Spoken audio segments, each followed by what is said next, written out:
Hello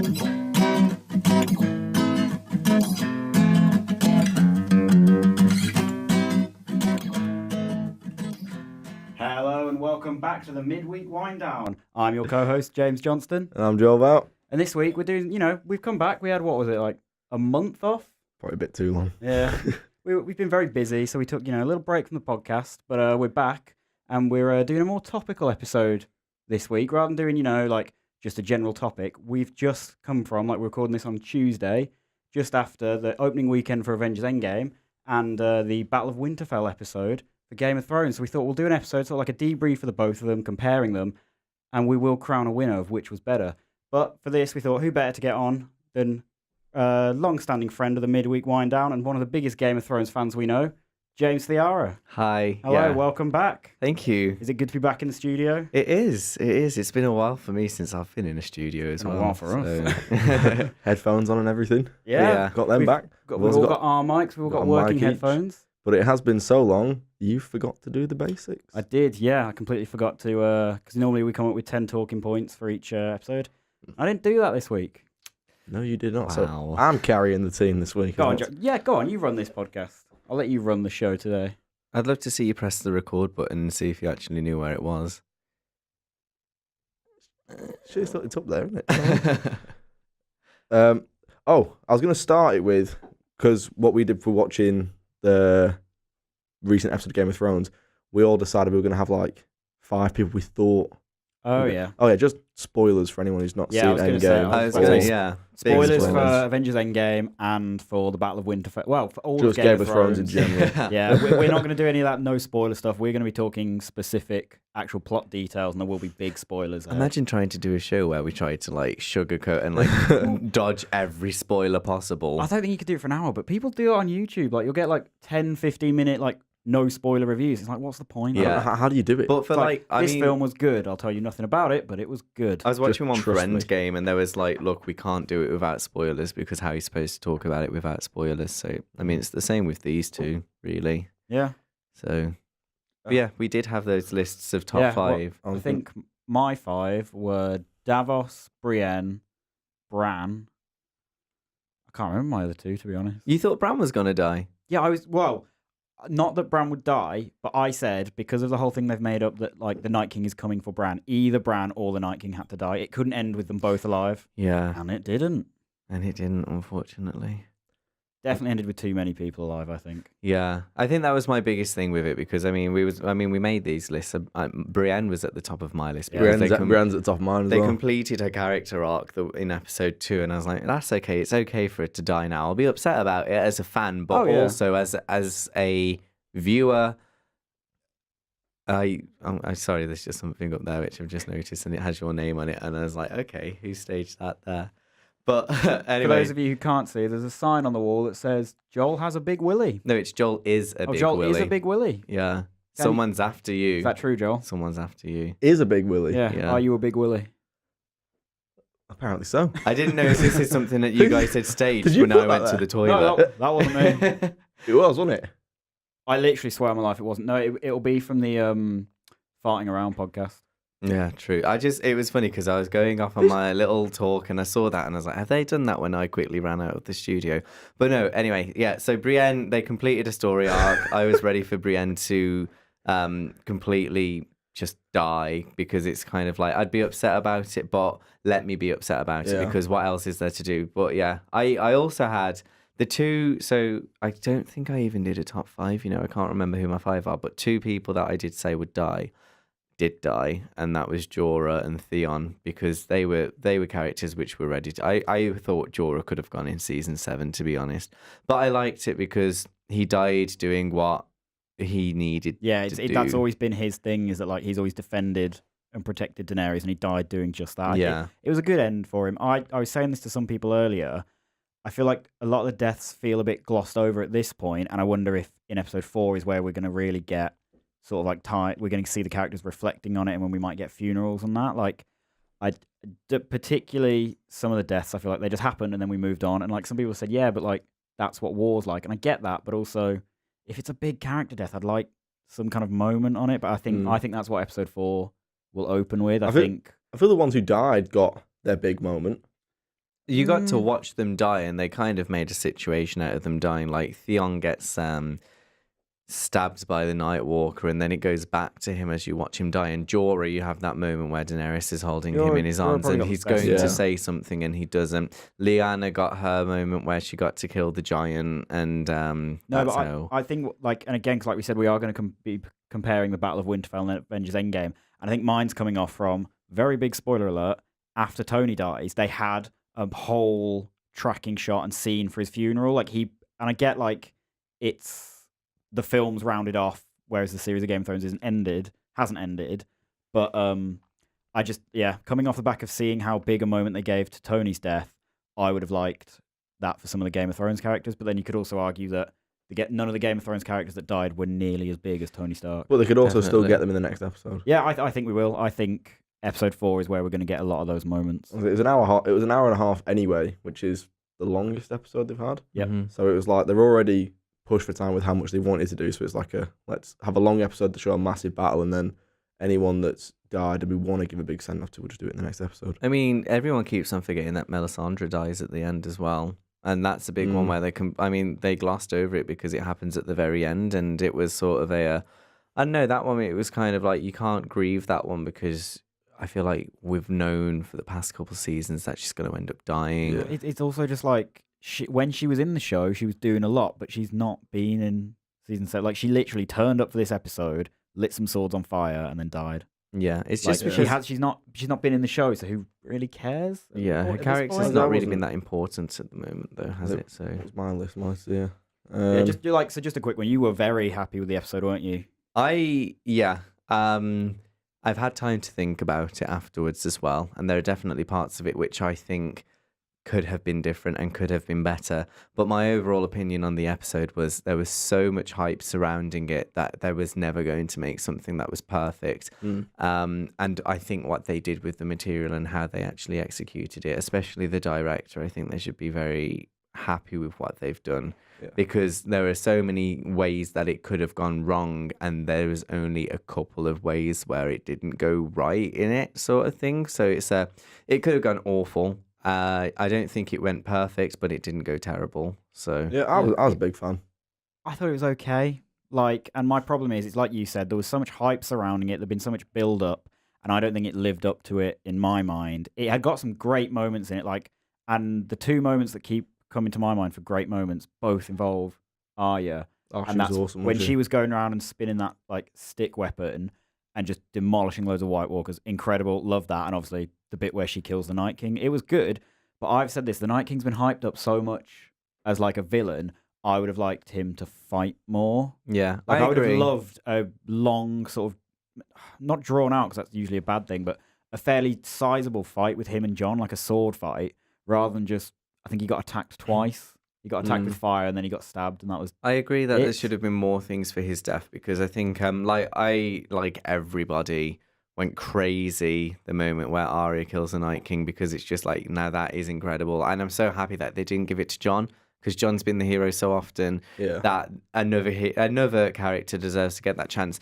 But I mean, that's what I was saying, where it's I loved it when I watched it, and when Arya kills the Night King, I absolutely loved that moment when I watched it. But upon having reflection to think about it, I do agree with you where it's just he has been hyped up as the big villain since the very beginning, since episode 1 of season 1.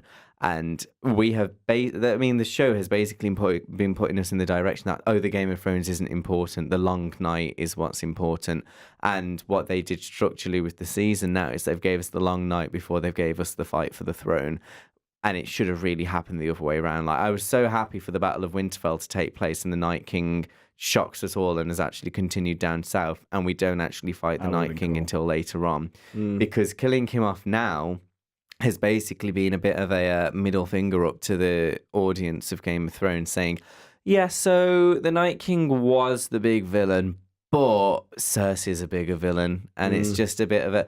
I mean, I was reading something earlier, and I think it was just a tweet that somebody did, and it's A Song of Ice and Fire is the Game of Thrones is just a distraction from the real threat, which is the Long Night, and then for Game of Thrones, the TV series, the Long Night is just a distraction from what the real battle is, which is the battle for the throne. I'd have liked that, to be fair. I think it's better the way they've done it. I think have this big war now, but then the end of the series should be this person's won, like the I entire think thing. because it's called a Game of Thrones, the Game of Thrones should be the main battle.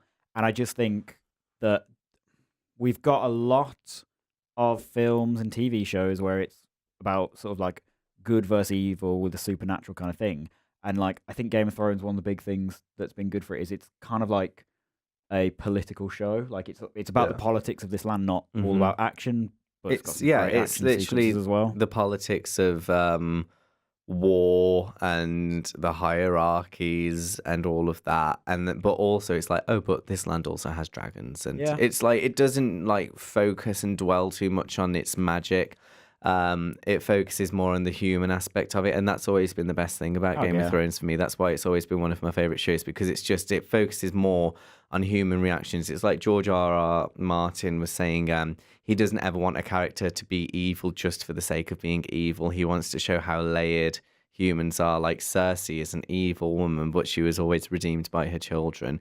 And bit of trivia for you here: the Night King actually isn't a character in the books. He's not a character in. Is he not? He's not a character really? in I read Song like of the Ice first and 3 Fire. books and I didn't even pick up on that. Like it's always the others, and they're always Yeah. referred to plural. There is no like the Night King was created by Dave and Dan, the showrunners, just so they had like an actual villain, like Yeah. to symbolize the Long Night and to symbolize the White Walkers.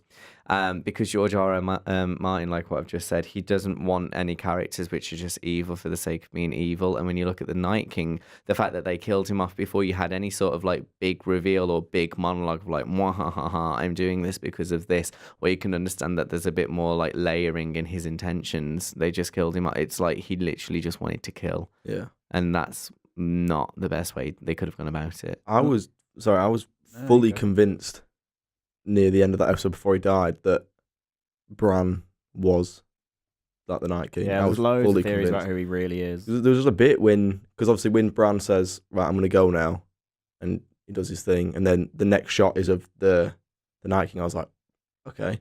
And then as soon as Bran comes back, that's when the Night King enters that scene.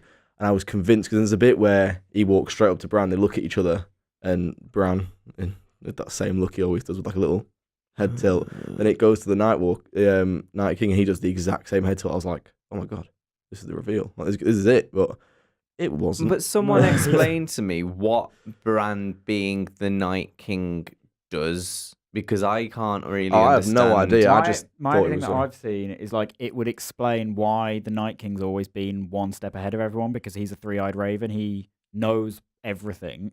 So it's stuff Yeah. like people are saying like, how would he have got through the wall without the dragon? Well, because he's the three-eyed raven, he always knew that he was going to get the dragon to break the wall Yeah. down. Hmm.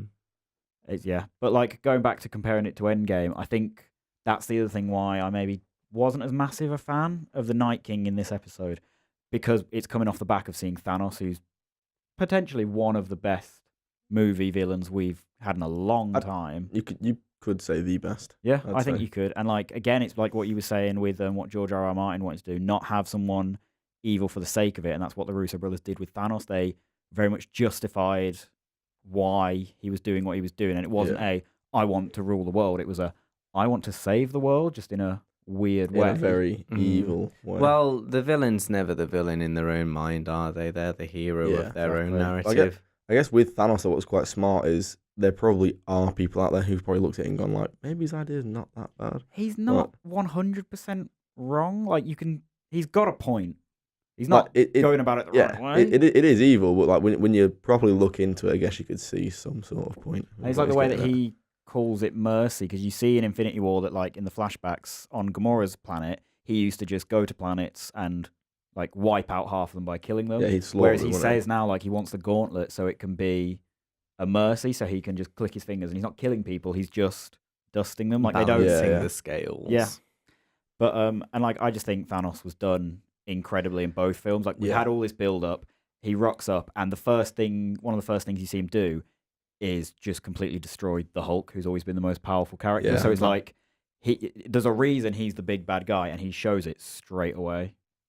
Well, one thing that always interested me about Thanos is when they made Infinity War, Like the Russo brothers have had interviews about it, and they say it's hard when you have such a huge cast to pay attention to all of the characters equally. So there's like, right, so what we're going to do is we're going to make this a story about Thanos. He's the one who goes through the hero's journey, per se, which happens in films, with all of the superheroes as supporting casts in his narrative. And I think that was the best way they could have gone about it. But what then was interesting for me was then going and watching Endgame, and suddenly the main character of the first part of this whole sequence, because it was originally Infinity War Part 1 and 2. So when I went into Endgame with with my mindset on it, it's Infinity War Part 2. Yeah. But then you go in and watch it, and it's suddenly Thanos, who was the main character of Part 1 in my head, is just a supporting character in this one. Yeah. He's not really in it that much. And then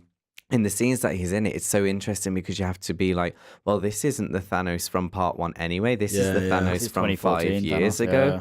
So, and it's just and I think that the way that they executed that was very, very good, because this Thanos is not the Thanos which did the snappy snap, which killed all these people, but he has the intentions to do it.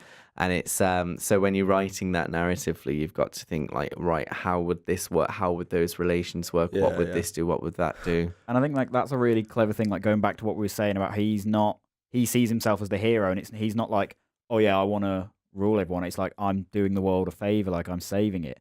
And I think a big moment where I kind of saw that coming through and noticed that was in Endgame, when he sees that his future self gets killed after completing it. He's not like, oh shit, I've got to try and avoid that. He's like, that's destiny. Brilliant. I win. Like, I don't mind if I die as long as I do this. Yeah. Just from the start of Endgame, because I think you guys are probably bigger fans of like Marvel in general than me.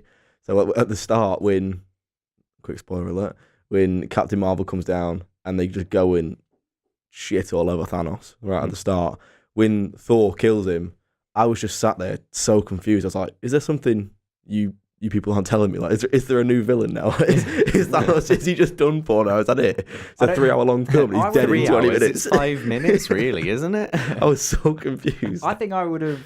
This is my I think Endgame is incredible. I think it's the perfect way to round off 11 years. It dealt with the characters perfectly. It gave them all such great endings. Some of them are bittersweet, like particularly the Cap one. It's like, it's really nice for the character. He finally got his happy ending and what he's always wanted since the first film. It's just kind of sad for us. It's exactly like Falcon says at the end. It's like, I'm just bummed I have to live in a world without Captain America now. It's like, it's just a shame that these characters aren't going to be there, but it's done so perfectly. Like, I think it was incredible. Is he dead though? No, Captain America's technically not dead, but he's an old guy. Yeah, and I knew he was old, but then obviously because what was put in our group last night, someone said that he was dead. I was like, he's not. No, he's not. Like, he doesn't. Just old. Yeah, he's old, but no one. There was never any mention of the fact that he died. It was just. No, and he's like not a part of that in the anymore. comics, there was a thing where like his super soldier serum got removed, so he aged rapidly, and he was then old man Captain America. I don't know if he then carried on being Captain America, so I don't think we're going to see that in the films. I don't think he'll be doing any missions anymore. I think maybe he'll like be in them, like he might be a mentor or that. Or I wouldn't be surprised if they treat him similarly. Similarly. Too many L's on that one. To what they did with Peggy Carter in Civil War. I can see them opening the Falcon and Bucky show with his funeral. Like, I wouldn't be surprised if he dies off screen and it's just them reacting to it. So overall, Endgame, incredible. Good. Yeah, I thought it was amazing. Incredible. I personally think it had the same challenge that the Battle of Winterfell had, where it had so much hype leading up to it. It had so much to do as well. And there were so many things that could have gone wrong again, but I think it's a credit to the people who made it that it was actually very, very good. I've heard a few people say it was a slow start, but I didn't once think it didn't feel like 3 hours at all. No, when we were watching I agree. It. And I think the thing that really got me was just how clever it was, where it's right, well, why don't we just go into the past and get the Infinity Stones from moments of films that we've already filmed, and let's go and get those again and take you back. I mean, when you say it's a perfect culmination of the past 11 years of Marvel films, nothing says that more than the fact that we go back to previous scenes from previous Marvel films in this MCU that they've created. It's such a big payoff for themselves in that sense, because they are saying, like, right, everything has always been linked and intertwined, so much so that a film which we are making 5 years later is still going to come back to this. I mean, we even had, 7 years ago with the first Avengers film as well? With the Star-Lord. When he's singing.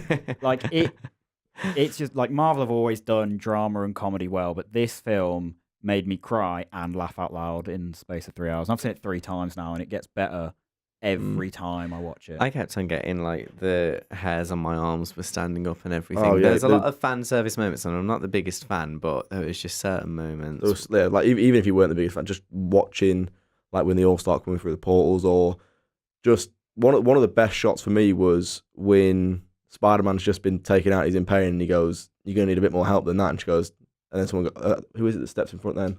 Goes, "She's got all the help she needs." And it's just all the women in from these films, and it just has that similar shot of the first Avengers film when it goes around all these big characters, and it's just like all the women standing in a line, like stepping one. I thought that was incredible. Apparently, I didn't know about this till recently. That could be hinting at. I don't know if they will do it, but there's a team in the comics called A-Force, and it's like the female Avengers. Like, it's an all-women team. I don't know if they'll do a film like that, but I think it's kind of hinting at that. It was a really I'd be nice game moment. for that. Yeah, I'd watch it. I think they've got some great characters, some really good actors. My only thing with that shot of all the women, I was like, this is great. And it was the second time I watched it, I was like, Black Widow's not there. Like, the first female Avenger It would have been great. started it. She's been in the Avengers, she's longer than anyone, because she and Nick Fury recruited Iron Man in the second one. And it's just like, it's kind of a shame that she missed it, But it's also kind of, that's the reason why she sacrificed herself, I assume, because she was one of the biggest players in wanting everything to go okay. That's the thing, it's her redemption arc. Like, from the very first Avengers film, we've had hints of her being like, yeah, like, I've done some bad stuff in my past, and like, this is why I've joined S.H.I.E.L.D. I'm trying to, like, get rid of all the red in her ledger. And like, I think that's kind of what she did. She eventually, she saved the world, basically, because they wouldn't have done it without her. I just think it was incredible. Like you were saying, there was a lot of fan service moments in there, and I like fan service. You'll get the Duck. Howard the Duck was there as well. But it's just like, I feel like some people will say, oh, it's fan service, it's just pandering, but it didn't feel like that. It felt like they were paying homage to all these fans that have been through them the whole time. Yeah. Like, I love the bit where they had Cap fighting Cap. That was incredible. Oh, that was when really, like really good. past Cap's like, I can do this all day, and like the future one's like, I get it, okay, brilliant. First, we've covered a few talking points, but one that I've brought in, favorite like part of either of them, like from obviously the recent episode of Game of Thrones and Avengers, what scene or moment stuck out for you? Because I know mine is, I don't know why, but I just the actual shot and the scene itself I just thought was incredible. I think that's mainly due to the acting, but right before Theon runs at the Night King, just that bit where he knows, I'm not surviving this, and he looks back at Bran, and Bran just says to him like, you're a good man. You're a good man. And he's just there, and just that one tear down here, and I was watching, I was like, I know he's gonna die, but I'm not ready. Like, I'm not ready for this. It was so good. I didn't like. It was a good moment. It was well done, but I didn't care that Theon died. But what that scene means for everybody who is a Theon fan, because I'm personally not a Theon fan, but what that scene means is, I mean, he's a character, and I think personally he's gone through one of the most intriguing character arcs 100%. out of any of the characters. To think that you kind of liked him at the start, then you absolutely hated him, and then you started to sympathize for him, and then he starts to go on a redemption arc, and then he loses it when he doesn't save his sister, and then he gets his sister back. And I think he's his character arc is one of the most impressive ones, I think, in the whole thing. But the thing is, this whole time, because when he was being tortured by Ramsay, he started to just he became Reek. He was no longer Theon. And then ever since then, it's been trying to get Theon back, and all he's ever needed is like clarification from all he's needed to hear in his life is somebody say that he's a good person. Yeah. Because he's never been told that. And once he gets told that by somebody who he framed the murder of, sort of thing, it was an impressive moment for him. No, I thought that. I thought it was a nice moment, because it's like he finally gets to hear that, and like particularly recently when he's been going to Jon and being like, "Can you forgive me?" And I think that's a thing that's been playing on Theon's mind is Yeah. how will people, like, what do people think of me? And, like, am I a good person? I think he's tried to be. Like, I think when he ran away from saving his sister, I think he wanted to save her, but he was just too scared. He So I went think, back into reek mood. yeah, and I think it's just one of them. I think that probably meant a lot to him, and it was a really nice moment to give him before you stab him in the heart. Mm-hmm. Because he's been, I mean, with both him and Jorah, they've both been big characters since the very first season, so it's only fitting to give them a good death if they've made it all the way through. But my personal standout moment, was that the question? Standout moment? I'd say my standout moment for the Battle of Winterfell arguably is a controversial one, but it's something that I didn't expect, and when it happened I was like, oh wow, okay, yeah, that's cool. So when Daenerys tries to kill the Night King and then she finds out that Dragonfire is not going to do any of that, and then Jon starts to chase him, and then he raises all the dead back up, I'm like, okay, yeah, all the dead are going to come back to life now. This is a problem. It's when they go into the crypt and then all of the dead in the crypt then come out, because it's like, I mean, I think it was you yesterday when you were saying, like, oh, there was foreshadowing. It's so heavy with, like, the crypt's the safest place to be. The crypt's the safest place to be. And it's like, I didn't really click onto any of that, and I did not until we went back down into the crypts and it focused specifically on one of the coffins. I was like, oh, they're not going to do it, are they? And then they did it, and I was like, oh my God. And the thing I realised about that, I think it was after I watched it, I realised the Night King probably didn't even know mean or care about that. He was raising them purely for Jon, and it's probably like he can just raise all the dead at once, and I don't even think he thought about, I'll get the people who are in the crypt. Oh no, he wouldn't have thought about that, because that wouldn't have been his main priority at that point. He probably doesn't even know if there's anybody down the crypts. But I think it was just because that was a moment where it was just everything was so safe in the crypts, and it's like, are they gonna cause chaos? And then the way that they did that to cause the chaos in there. Well, I guess that's also another one that I know. I think it might be you that mentioned it, or someone else. But I think even with the whole, when they brought everyone back from the crypt, I don't think enough people in there died either. Because at the end, they all kind of stood back out again. Varys could have been killed at that point. I would have so been okay with how that. How did he end up on the throne, James? Varys on the throne. I'm calling it. Maybe not Varys, but I think it'll be someone that no one expects. I don't think it'll be Dany. I think it could be Gendry. I think that would be a good one. I think him and Arya are going to be there. I'd be happy with that. But I just think it'll be, there's a massive fight, and when the dust settles, you realise none of the big people are left alive. And then I don't think it will be, but I could see it being Varys, just for this whole thing of, he's like, well, I've always done what's best for the realm, and at the moment I think I'm best for the realm, so he just takes the throne, not by force. He just goes, yeah, I'll have it now. And he's got all his spiders, like he's got connections. He's always helped every ruler, and like I think he'd know how to rule well. I could just see it happening. Take that, little finger. You know. Going back to your point about when he raises people, though, I had a proper like from the Battle of the Bastards episode when I can't remember his name, but the brother, and he won't zigzag. Rickon. And everyone was screaming at him for to zigzag. As soon as the Night King was going like this, I was like, just fucking run faster. Because if you can get to him before he goes and they actually rise up, then you're sound, mate. But too slow. Way too slow. John's always been too slow. I think for me, like, the two moments, I said in Game of Thrones, the stabbing of the Night King and Arya just going mental were incredible, but EndGame, I think it's obvious. The portals bit. Yeah. I love how it's opened with, like, Cap struggling, as I said, then you hear Sam over the radio, it's like, on your left, and then the portals start opening. The music, everything about that's incredible. Like, when I saw it for the third time in IMAX, I welled up at that moment, because I was like, this is incredible. Like, the music is sick. We're like, there's so much payoff for these last 11 years. It's all been building up to this. And it's like, it's so perfect, but we're never going to get this again. We'll never see all these characters again. We'll never get a moment like this. And then obviously the other moment where when we saw it on midnight release, people started clapping and cheering, which was a bit much for me. But when Cap wielded Mjolnir, I was like, that's so awesome. It was.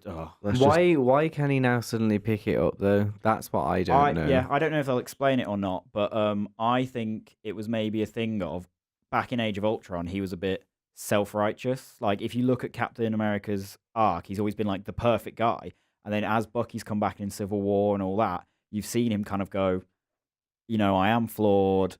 He's gone against the system. He's done what he believes is right, not just what is typically right. And I think it's that kind of becoming more human, and I think being more well-rounded that made him fully worthy is what I would guess. The the Russo brothers might not have thought about that because don't forget they didn't direct Age of Ultron. Just going back to your last point as well of people clapping in the cinema. How do we feel about people clapping in the cinema? I don't think they should be let in. It's like Lifetime ban for anyone who claps. It created a nice energy. There was a nice energy in that room, but it was just a bit much. But it wasn't just people clapping. Yeah, people clapping and then people talking. Like as soon as people were clapping, going, "Oh my god, that's amazing! Yes, yes!" I was like, "What?" I had this when I went to see it for the third time in IMAX. A guy sat on the right of me, like he was fully blubbing at the end. I was like, "Yeah, that fair enough." But it's like when something good happened, he would sit there and go, "Oh my god, oh wow!" And it's like you're ruining these moments. You're taking the concentration away from other people. Are going to be like, it's like, that's my inner monologue right now, but that's the whole point of it. It's my inner monologue. Yeah. And no, there's a special place in hell for people who clap in cinemas and clap on aeroplanes when they land. It's just like, don't stroke his Lifetime ego. ban It's for his anyone. job. I don't get somebody applauding me when I put a receipt in a bag. You know what I mean? Like, But I tell you what, audience noise was very welcome. Was right at the start when we saw it at midnight. Joel knows about this. It went dead quiet. I think it's when Hawkeye's family had been right dusted. after that little bit. It's really quiet. It's dead dramatic, and someone in the center of the cinema just let a little squeaky fart out. Oh, and everyone heard it. It wasn't a little. oh my god! In the moment, it sounded like it lasted the entire film. And it was just brilliant because that happened, and then everyone was desperately trying not to laugh, and you could hear people sniggering and like that. Like you could just hear people trying desperately not to laugh, but it was incredible. Oh man, what a way to start the film! That's how you start Avengers Endgame. Well, that's one thing I said to you yesterday was like I was so confused by the start of that because it was just so sudden that it started with the whole Hawkeye and his family scene. I was like, is this a trailer for a different film? So I was sat there. I didn't even get to appreciate that scene at all because I was just I was like looking around saying, oh, what film's this then? And then the Avengers thing, I was like, oh, is that important? I've got no idea what's going on. Oh, right. Yes. I think the film's incredible. It's probably one of my favourites now. I've seen it 3 times before opening weekend even happened, and I loved it. I think it's incredible. I don't think it's without its flaws, though. I'm happy to admit that. I think my only thing is, Infinity War set up this whole thing of, ooh, Tony and Nebula are stranded in space. The trailers even had a whole thing of it looked like he was about to die, and they say that. But it's literally a thing of, oh, by the way, Captain Marvel saved them, they're back on Earth, and now we're moving on. It's just I get that you've got a lot to do. I was going to say, 3 hours for a film in general is a long time. And I think they got, although they may have rushed certain things, it was we are stuck for time, and they had so much more than what they did. They could have been more things. You could have gone into more detail on other characters. Yeah. But I thought what they did was fine. I think I don't think there was a bad part of the film, but obviously with a 3-hour film with 11 years to round up, you're never going to get the perfect film. I don't think. But I think maybe rushing that bit then allowed them to have the whole moment of closure for Tony when he met his dad in the past. And I think it's worth it. I think it's worth rushing bits like that to round up people's stories like that. Because if you think of what any other scenes which didn't necessarily contribute to the plot of the film, that was the only scene that they probably could have got rid of to give them more time dying in space. One thing I think is really sad about it is, we have Iron Man's dead. Yeah, Captain America's not going to be in there. But the Russo brothers are done with Marvel now. They said beforehand the only storyline that would let them that they would stick with Marvel for is if they got given Secret Invasion, which they obviously haven't been. What's that? It's a storyline which a lot of people were predicting, which we thought we were going to get hints of in Captain Marvel or hints of in Endgame. And it's a thing where we've had loads of storylines going on, we've had loads of MCU films. And then it turns out quite a few of the heroes, for ages, have actually been Skrulls, the shape-shifting aliens from Captain Marvel. Oh. They've been imposters for there. And then it's revealed that they've been a secret invasion behind the scenes the whole time, and they've infiltrated all these different governments and the Avengers and stuff like that. I don't think we'll get that, but that's quite cool. And my thing is, I don't think we'll get it now because there's no point. All the characters that are left now are well, you've only been around a couple of years, so it's not. It doesn't have as big an impact. But I've seen loads of memes and stuff of which is the best Marvel film and stuff of the ones that have come up have been Civil War a little bit, and then Infinity War, Endgame, and Winter Soldier. All 4 were the Russo brothers, and I think that's just a testament to I think you've got to throw Ragnarok in there as well. I think that Ragnarok's good. was one of the better films. I'd say. But it was a very self-contained film. Yeah. Like, not a lot happened in that film that impacted the other ones because Thor lost his hammer and lost his eye. Yeah. Got them both back in the next film. Like, Yeah, it's one of their. it was a very funny film. Yeah, very enjoyable. It was like the Guardians films. Very, very Yeah. enjoyable. And I'm glad that that's how it's not ended for him, but I'm very glad that that's him done for his own films, just him. I think him, a part of the Guardians, now that they've gone with more of a comedy route for him, is the perfect next Oh step yeah, for him. they one thing I said, like, they work so well together, and one thing I kind of would have loved if, like, maybe Korg had gone with him, like the Yeah. Korg and the Guardians. Can you imagine how great Korg and Drax would be Well, together? Korg, they could still Yeah, do that I mean, they because absolutely they don't could. really. Nothing really happens with Korg at the end. Like you don't No. really you see him. Is he there for the final Yeah, shot? he is He's in the there, fight, yeah, and then obviously, well, he's one of he's only a minor character for what was really happening. So it's comic relief. they could yeah. very much bring him into the Guardians film, or I reckon he'll make a cameo. I'd be surprised if we, just how much of a fan favorite he is. I'll be very surprised if we don't see more Korg in the future. Yeah. What about you, James? Like, so which would you say you preferred Out of out of Endgame and Battle of Winterfell?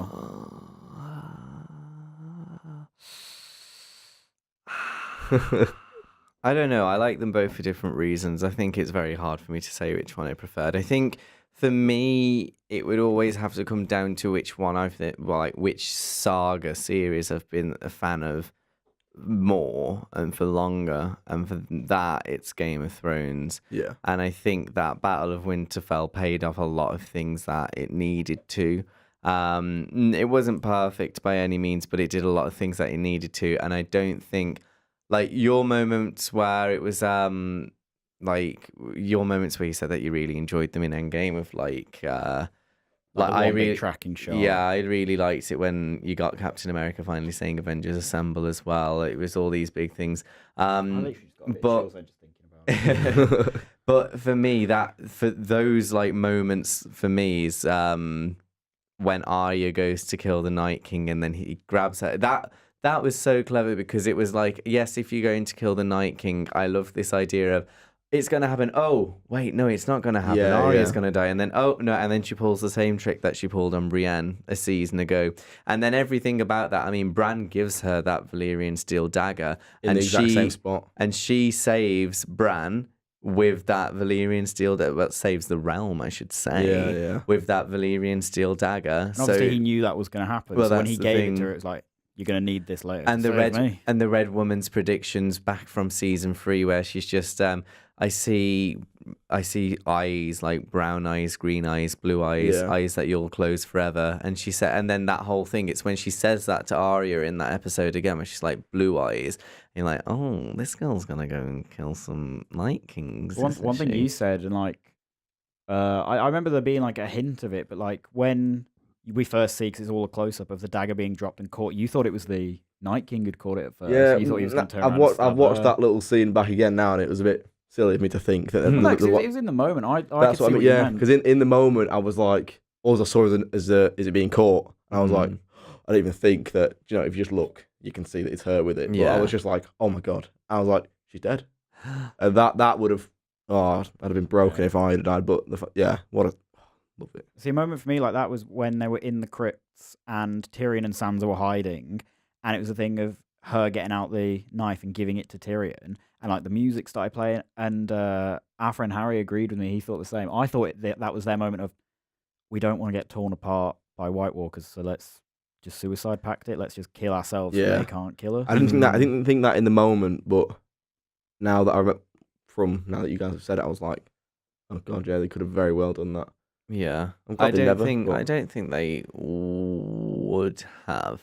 I think they're both strong enough fighters that Yeah. they would have tried to have like found a way to get out of it before they would have allowed themselves to get. Even if they don't fight, they're both probably two of the smarter characters in the series. That's what Tyrion does. He drinks and he knows things. Exactly.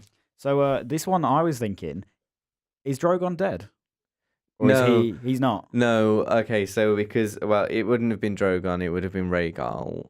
No, because it's Daenerys dragon. Yeah, but he comes back at the end and sits next to Daenerys. But that's the thing, I wasn't, because when I looked at it, it was like, it looks kind of like Drogon, but they all kind No, of that's look the same. Drogon. And then None of them I was shown to die though. So I was they could worried. Both still be I alive. was worried because I thought that Rhaegal died when Jon Snow fell off him because they didn't show him again.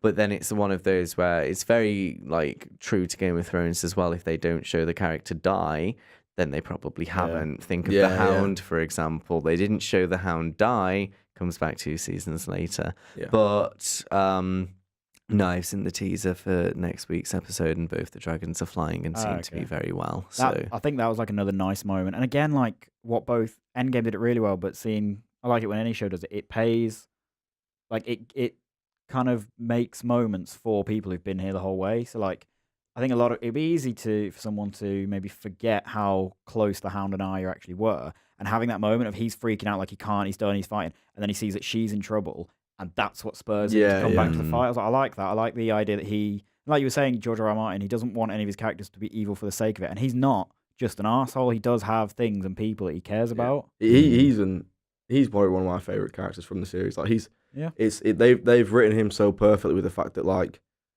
you can't like him as a person, but then you don't want Game of Thrones without him. Like I'd say this is one moment that I will be very annoyed if we don't get in the whole series is a Mountain Hound fight. I think that's why they can't wait for that. Pretty much predicted it. We're expecting one now because the Hound didn't die in Winterfell. I'll be so annoyed if we don't get No, that. I mean, at this point, Clegane Bowl has never been more confirmed than right now because the big fight is now happening in King's Landing. The big fight is for the throne.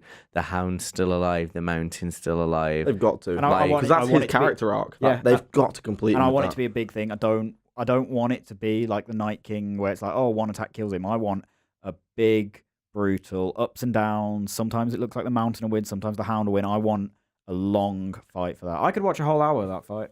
I don't think they'll give it too long. I'll say it'll be like a 5-10 minutes, I'd say. Yeah, maybe just before it goes to an ad break, you know. Yeah, probably. Like that's gonna be its slot. I noticed that algorithm with this week's episode. They'd be like, "Oh, character dies 3 minutes later. We go into an ad break." So people can talk about it. Mm-hmm. Yeah, I think that there's so much for them to do as well. I wouldn't be surprised if it was just a 5-minute fight.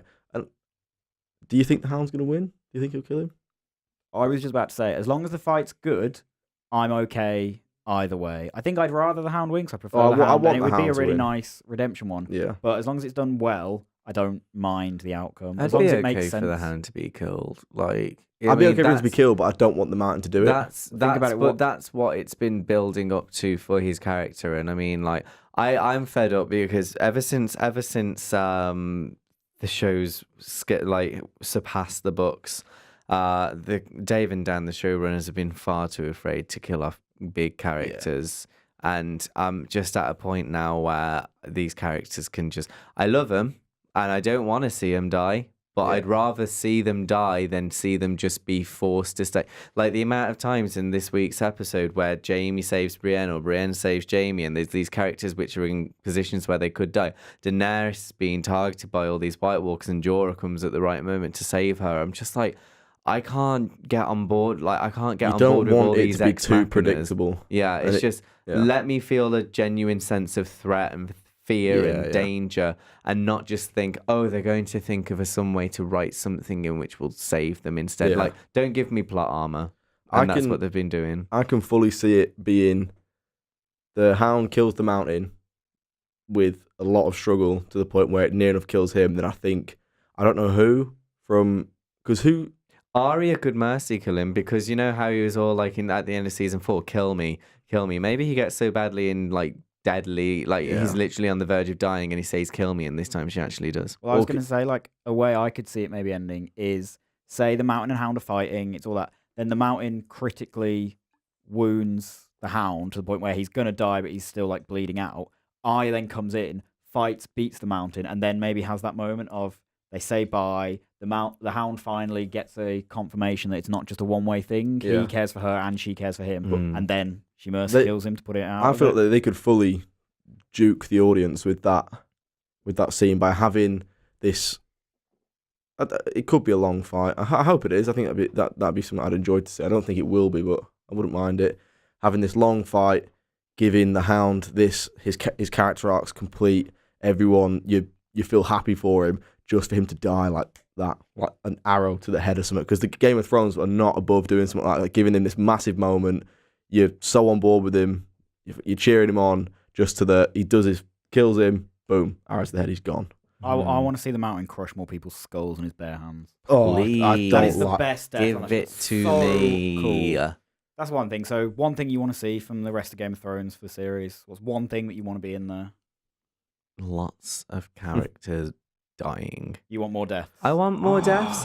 I want it. I've not got a problem with the characters not dying though. I No, thought more would. I just think it's don't pull this on me. If I've had to watch spoilers for the whole of Game of Thrones, if I've had to watch Ned die, Catelyn die, I've had to watch Rob die, I've had to watch Tywin die, I've had to watch Marjorie die, Olenna die, all of these people that I think can go really far and could win the Game of Thrones, I've had to watch them die, I've had to watch my heroes die. I'm fine. I am numb to death now. Thank you, Dave and Dan. Kill them all at this point. Valar Morghulis, Dave and Dan. I don't know. I thought they were going to die, and I was okay with some dying. But then when they didn't, I was like, thank God they're still on my screen. That's what I was like. That's what I want. I want them on my screen all the time. I don't want them to Well, die. they're only What going I to be was- on your screen for 3 more episodes maximum. But I want them to live a happy life. No, but that's exactly what I was like in Infinity War when I first saw it. Loads of theories have been out, and I was pretty much convinced that Iron Man was going to die in that one. And then you have the moment where he and Thanos are fighting. Thanos snaps his blade off and stabs him, and all the music cut out. And I literally remember being in the cinema like, "Oh, I'm not ready for this." I thought I was, but I'm not. What about you, Joel? What's one thing you want to see from the rest of Game of Thrones? Arya. Just Arya. she needs to. More sex scenes. Arya be Arya. No, I felt a bit uncomfortable with It's Arya's very sex weird. scene. I'm Young not girl, gonna lie. put your clothes back on, please. You are 11. But no, I just think she's incredible. I think she was definitely the standout from that episode, and I think again, I don't know if she won't end up on the throne because I don't really think she's got much of a claim to it. No, I feel like it's not her Gendry.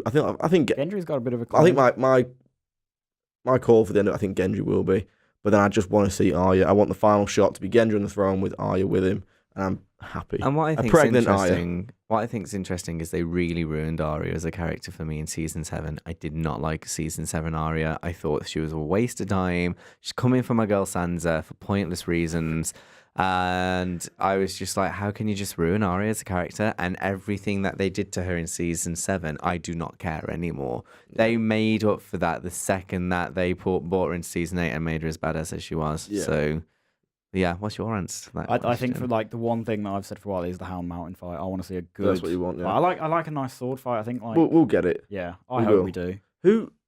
Because I'm terrible with names and stuff like that. But who has Cersei got with her now? That's going to be the big one.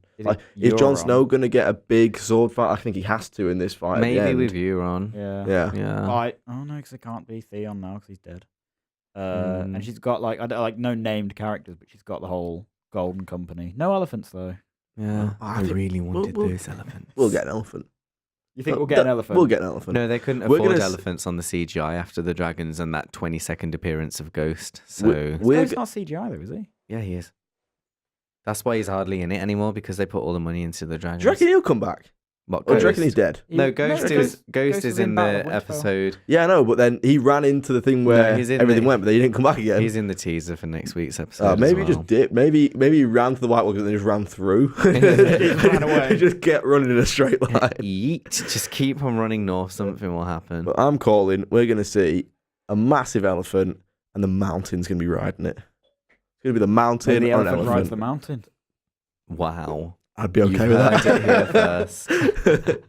But back to the original point of I'm not bothered with the characters dying because Game of Thrones is so dark, and the amount of times I've had to go, oh, just let there be some happiness, let them survive. That's not what the show's about. That's though. not what real life is about, Joel. This isn't real life. Don't give me a happy ending and sell me on false promises here. It's not how it works. I don't come to watch Game of Thrones to watch princesses run Ooh. around and be happy. Here's another. I've done that about 12 times. I'm sorry. Here's another one that I think might happen, and if it does happen, I think I deserve a medal or something. But I think Jaime Lannister's going to kill Brienne. You Kill reckon? Brienne. Brienne. But yeah, I mean, yeah, you said the name right. The big woman. The big woman's still here. No, I think they're going to get. I think from now until they arrive at King's Landing, I think the storyline's going to hint towards her and Jaime finally, living out her dream of being a knight and being with Jaime all in one. But then I think he's going to get to King's Landing, he's going to see Cersei, and I feel like he's going to be like, "Oh no, I know who I love." I And don't. I then don't think he in a loves moment- Brienne. No, I don't think he does, and I think that's what I think. Some fans will believe that he does for good reason because they've done it well. But I do think he's going to kill Brienne. I think he respects Brienne. I don't. I think he Oh, no, no, loves I her. don't no, think he he does. dislikes her. Yeah, he's definitely got respect. I think he's got a lot of respect for her, but I think in the moment when it comes to it, he's going to see Cersei, he's going to kill Brienne, and no one's going to even though I've said it now, if it happens, I'm still going to be in shock. It's just in the moment I think he's going to do it, and Because I think if you asked Jamie, do you love Brienne? He'd be like, yeah, I do. And I think he thinks he does, but I don't think it's real. I think it's like that Florence Nightingale thing. She was there for him when he was like vulnerable and like he just lost his hand. So I think like she didn't nurse him back to health, but like she was there at his lowest points and they bonded over that. And I think that's what makes him think he loves her, but I don't think it's real. I think if he had to choose between two, I think he would go back to Cersei. yeah, and I think that choice is going to be apparent in the final battle. I think he's going to kill Brienne. I don't think he's going to kill Brienne. I don't think they're going to do that because his character's on such a major, like, positive character arc at the moment. But that's why I think it'll be so shocking. I also think it's more of a thing of, like, if he's going to kill Brienne or he's going to kill Cersei, there's a poetic sense of he's the King Slayer. Why wouldn't he be the Queen Slayer? Yeah. And I think that could happen. I mean, my biggest one is I think Jaime somehow. I would have been so okay with Jaime dying in the Battle of Winterfell and then Arya wearing his face to kill Cersei. Oh, yeah. I think that would have been cool. I think that is the best way they could have paid off both the Could still Valonqar happen. and Arya's list. But it's just we need Jaime to die at this point. I think he will die, but I think he's going to go out with one shocking kill before. I think him and Cersei are going to die together. That'd be nice. They came did into this- the world together. They go out of the world together. I did Yeah. this with Endgame though. Like when we were sat watching it with my friends from work, I predicted 2 out of the 3 endings for the Avengers. I didn't think they'd kill Tony. I thought they'd have him retire, become the new Nick Fury, like head of Shield, and he'd come back for like the Spider-Man films as a mentor. But I then predicted that Thor would go off with the Guardians because they set it up so much in Infinity War, and that Steve would go and live his life with Peggy. Yeah. Like I wouldn't say it's predictable. I'm just that good. I just really know my stuff. Well, that's I do know my Game of stuff. Thrones is probably the least predictable show. I It think in the was. moment, in the episodes, you can call certain things, but I don't think there's many things people are calling before the episode. I don't know. I mean, I would agree that Game of Thrones not is, but was one of the least predictable shows. Yeah. I mean, let's go back to the very beginning of this podcast where we was talking about how many characters we guessed correctly would die this week. Well, I only got one. I got I didn't read my list in the end. What was my list in the end? I don't know if I got like any- 3. I think I said Theon Jorah, and I did guess that Beric would go as well. The only one I got right was Theon, because I wanted to go for 4 that I thought were definitely going to happen, and then maybe one that was a bit out there and would be shocking, but I didn't think it was going to happen. I put it on the list anyway. I had Brienne, Tormund, Pod, Theon, and then just one that's out there. It kind of contradicts myself now. That's he's going to be on the throne, but I had Gendry there just for a one that was a bit If- more out there. yeah. if Pod dies, I'm going to stop watching. I love Pod, but I think here's a good question. He's Scottish in real life, you know. Is he? Yeah, he's been on a few True Geordie podcasts. Yeah, I saw that he'd done one recently. Let's see if we can get him on here. Yeah. Which do you think had the bigger potential to be a letdown? Battle of Endgame. Battle of Endgame. Battle of You should Winterfell call this or Endgame. podcast Battle of Endgame. I think the one that had the potential to be the bigger letdown was Endgame because it would have upset a lot more people, and it had a lot more that it needed to pay off. That's the thing. It's been going for 11 years. I feel like, obviously, from the numbers it's done, it has maybe more fans. I don't know. But also, Endgame, that's it. That's the end of That's the the story. For a lot of conclusion. people. Yeah. Whereas Game of Thrones, 3 more if anything, episodes. I think anything that people don't like, they've still got time to properly finish it. Yeah, that's the Yeah. thing. I think the one that I've had, because like when you put like Endgame was a full stop, and Game of Thrones was another dot in the ellipsis, which is season 8. I tell you what, Quote me. it's a good time for female characters. Arya is the one who killed the Night King. You got the little Endgame- girl who stabbed the troll. Yeah. Lyanna. That was a great moment. Endgame had its whole. I know it wasn't a full film, but like the whole moment of all the women. of all the women. But also, I noticed the only two characters, obviously other than Tony with the gauntlet, who posed a real threat to Thanos, were obviously Captain Marvel, where he like headbutted and she didn't even move, like she showed that. And then the only person who didn't have any of the stones yet, the only character who has pretty much one-on-one defeated him is Scarlet Witch when she was crushing him to death with his armor, and he had to then do the rain fire thing so that he didn't die. She's the only one who's one-on-one beating him. Cap didn't do that when he had his shield and Mjolnir. Iron Man and Thor, like the three of them together, couldn't beat him. But she's the only one that's done that. So I think this has been a trend recently with things. People are there's a lot of strong female characters going on. I think it's really nice. Yeah, I mean, they did it just after the turn of Harry Potter, where everyone was getting over that, and it was like, right, now let's have all of these teen films with female protagonists like Katniss Everdeen. Then they had the flop, which was the Divergent trilogy, which I didn't watch any of them, but Shailene Woodley's character, where I assume was like very similar to Katniss in some senses. Katniss, I'd say. And then you've got Game of Thrones, which has been building up to. I mean, the one thing that I thought was interesting, let's just backtrack in Game of Thrones a little bit, is at the end of season 5, you see all of the big female players in compromising positions. Sansa's just fled Winterfell. Daenerys has just been recaptured by the Dothraki. Cersei's just done her walk of shame, and Arya's just gone blind. At the beginning of season 6, and then throughout season 6, we see all 4 of those characters then become smarter, cleverer. Smarter, more powerful, more cunning. Suddenly, Daenerys owns by the end of season 6, Daenerys owns the Dothraki and the Unsullied and is making her way to Winterfell. Sansa is now the Lady of Winterfell again. Arya has completely defeated the Waith and has left the Faceless Men. And Cersei is the Queen of the Seven Kingdoms. So they really do a big thing of it in Game of Thrones as well, to pay off females with big story arcs. If we're talking like strong female protagonists, we've got to mention Twilight. This guy. Crazy. What a joke that film is. Or just them films. You've never seen them, have you? I've seen one, seen bits of and then them. I've seen one that you put on recently when their heads are just popping off like it's no one's business. Oh my God. God. A joke. What an absolute joke. We're coming towards the end, so we'll start doing some actual comparisons. So, Endgame, Game of Thrones, which had the better villain? Endgame. 100%. Yeah. Which do you think? I don't want to say round up, but which do you think was better for the fans? Like, gave the fans more what they wanted? Endgame again, yeah. So I think what we've decided on the midweek wind down Out of 2 questions, is that Endgame. One of the ones I was going to say earlier on was which one were you more excited for? Because I originally thought Endgame, but then when it came to the week of both, I was like, we've had films to do with Marvel throughout the past few years, and we've gone a year and a half. And then we went a year and a half, without Game of Thrones. So when it came to the week of, I was like, Endgame was here, but then see, this Game is my of Thrones thing. here, Like, in my mind, like we've said a few times, like I'm a massive Marvel fan. I've been watching these films like religiously since the first Avengers, and like it was built for me. Whereas I like Game of Thrones, I do, but I've only just caught up to it. you only finished like a couple weeks before, didn't you? So I was definitely more excited for Endgame. Yeah. I think. And then you got to think of the flip side of that is what my situation was. That's the thing I can get. Because to go on yours, like which one, like was I more excited for? I was definitely a lot more excited for Game of Thrones because we went a year and a half cold turkey,